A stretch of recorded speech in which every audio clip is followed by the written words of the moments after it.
बिस्मिल्लाहिर्रहमानिर्रहीम। अस्सलाम वालेकुम नाज़रीन, वेलकम करता हूं जी आपके अपने मालूमाती चैनल पर। नाज़रीन, आज का जो लेक्चर है जी, इसमें हम जानने की कोशिश करेंगे कि दिवालिया किसे कहते हैं। अगर कोई मुल्क दिवालिया हो जाता है तो उस मुल्क के ऊपर कौन से मनफी असरात पड़ते हैं, और साथ साथ हम ये भी देखेंगे क्या पाकिस्तान दिवालिया होने जा रहा है। इसके साथ साथ हम देखेंगे कि मुल्क के फॉरेन रिजर्व्स क्या होते हैं, इंपोर्ट एक्सपोर्ट फॉरेन डेफिसिट क्या होता है। इस तरह की बेसिक टर्म जो है उनके बारे में आज आपका मालूमात जो है उसको बढ़ाने जा रहा हूँ। तो उम्मीद करूँगा कि आज का लेक्चर देखने के बाद आप जान जाएंगे कि दिवालियापन क्या होता है और इसके मनफी असरात क्या होते हैं, और ये भी जान जाएंगे क्या वाकई पाकिस्तान डिफ़ॉल्ट होने जा रहा है।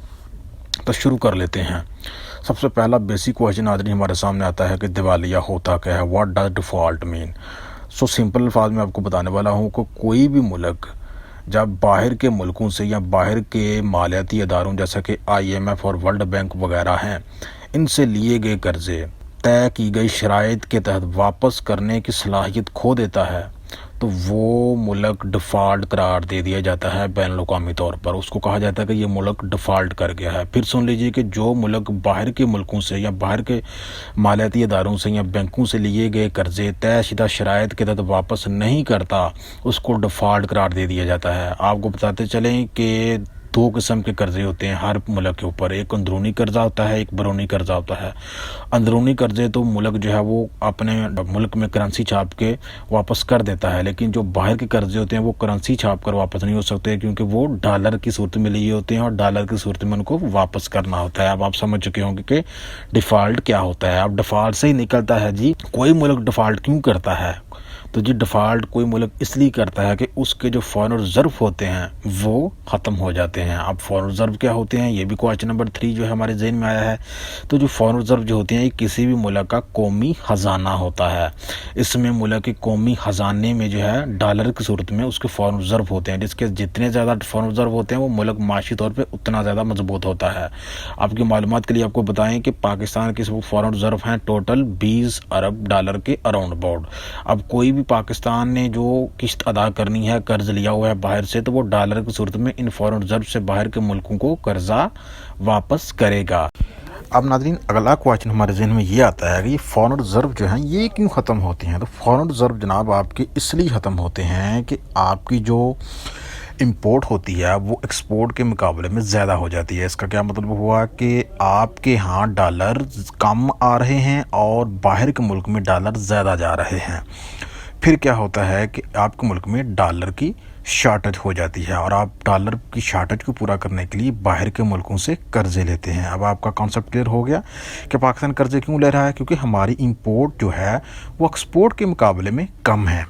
और जब आपके मुल्क में डॉलर की शॉर्टेज पैदा हो जाती है तो फिर क्या होता है, ये बेसिक क्वेश्चन है। तो नाज़रीन, फिर ये होता है कि आपके मुल्क में जो आपकी लोकल करेंसी की जो वैल्यू होती है वो डॉलर के मुकाबले में गिरना शुरू हो जाती है। जैसा कि इस वक्त पाकिस्तान में हो रहा है कि हमारी जो लोकल करेंसी है वो डॉलर के मुकाबले में गिर रही है, मुसलसल गिर रही है। एक अमेरिकी डॉलर के इक्वली पाकिस्तान के 180 रुपये बनते हैं। वही अगर आप इसका मुवाजना करें इंडिया के साथ, तो इंडिया का जो करेंसी है वो पाकिस्तान के मुकाबले में बहुत मजबूत है। वही बांग्लादेश की करेंसी भी पाकिस्तान के मुकाबले में बहुत मजबूत है। एक अमेरिकी डॉलर जो है वो 75 इंडियन रुपीज़ की इक्वल बनता है। वही बांग्लादेश के टिक्के की अगर बात करें तो वो भी एक अमेरिकी डॉलर के बदले में 85 टिक्के बनते हैं बांग्लादेश के। वही पाकिस्तान के एक अमेरिकी डॉलर के बदले में 180 रुपये बनते हैं। और ये वजह है कि हमारे यहाँ जो है वो डॉलर की कीमत जो है वो बढ़ती जा रही है और पे की कीमत जो है वो कम होती जा रही है। अब अगला क्वेश्चन है क्या वाकई पाकिस्तान डिफ़ॉल्ट होने जा रहा है। तो नाज़रीन, पाकिस्तान डिफ़ॉल्ट तो नहीं होने जा रहा, लेकिन ये मुमकिन है, क्योंकि जो अलामात किसी मुल्क के डिफ़ॉल्ट होने के लिए होती हैं उनमें से कुछ अलामतें सामने आना शुरू हो गई हैं। जैसा कि पाकिस्तान के जो फॉरेन रिजर्व हैं वो कम हो रहे हैं, और साथ साथ हमारी जो इंपोर्ट एक्सपोर्ट है उसमें भी बहुत ज़्यादा डेफिसिट पैदा हो गया है। हमारी इंपोर्ट जो है वो ज़्यादा है, एक्सपोर्ट कम हैं।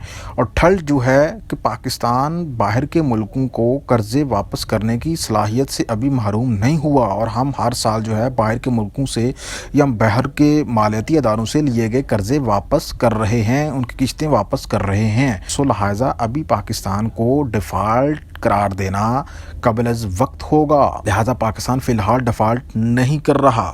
اب 8واں کویشچن ہے کہ اگر کوئی ملک ڈیفالٹ کر دے تو پھر کیا ہوتا ہے؟ تو ناظرین اس کے لیے 3 کام ہوتے ہیں۔ پہلا کام یہ ہوتا ہے کہ اس ملک کو باہر کے جو ادارے ہوتے ہیں، مالیاتی ادارے ہوتے ہیں، وہ قرضے دینا بند کر دیتے ہیں۔ سیکنڈ ہے ناظرین کہ اس ملک کے جو ڈیفالٹ کر گیا ہے، جو باہر کے مالیاتی اداروں کے قرضے واپس نہیں کر پایا، تو پھر اس ملک کے باہر کے ملکوں میں موجود جو اثاثے ہوتے ہیں ان کو ضبط کر لیا جاتا ہے بین الاقوامی طور پر۔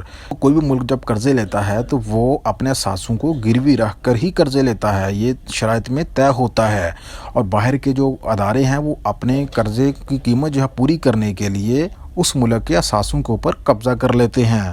اور تیسرا یہ ہوتا ہے کہ کوئی بھی ملک جو ہے اس ڈیفالٹ شدہ کنٹری کے اوپر ٹرسٹ کرنے کے لیے تیار نہیں ہوتا، اور آئندہ کے لیے وہ اس کنٹری کو قرضے دینے سے کتراتا ہے، اور باہر کے ملک جو ہے وہ اس ملک کے ساتھ آدھار ٹرانزیکشن کرنے سے کتراتے ہیں۔ تو ناظرین یہ مین ٹرمیں تھی جو کہ آپ کے لیے بنائی تھی میں نے خصوصی طور پہ۔ امید کروں گا کہ ویڈیو آپ کو اچھی لگی تو لازمی لائک کریں، فیڈ بیک کا اظہار کریں، چینل کو سبسکرائب کریں۔ خدا